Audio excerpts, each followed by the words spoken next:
हाल ही में इजराइल ने सीरिया पर ताबड़तोड़ हमले किए, जिसके बाद इजराइल को लेकर हूती विद्रोहियों का गुस्सा उबल रहा है।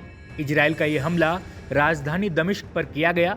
इन हमलों में रक्षा मंत्रालय, राष्ट्रपति भवन के आसपास के इलाके और सैन्य मुख्यालय जैसे रणनीतिक ठिकाने शामिल थे। ये हमले रात के समय किए गए और इसमें सैकड़ों लोगों की मौत हुई, जबकि 34 लोग घायल हो गए थे।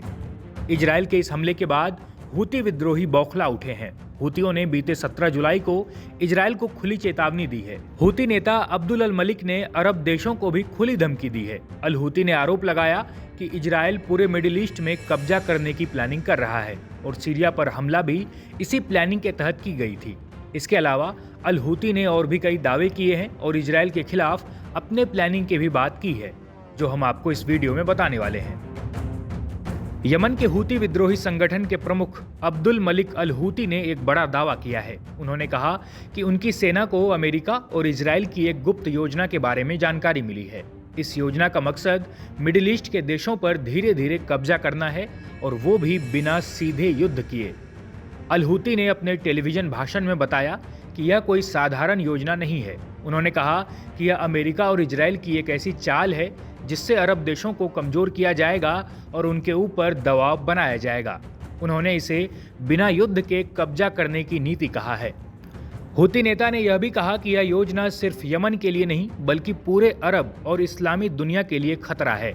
उनका दावा है कि इस योजना में यमन को अस्थिर करने और वहां की सरकार को गिराने की कोशिशें भी शामिल हैं।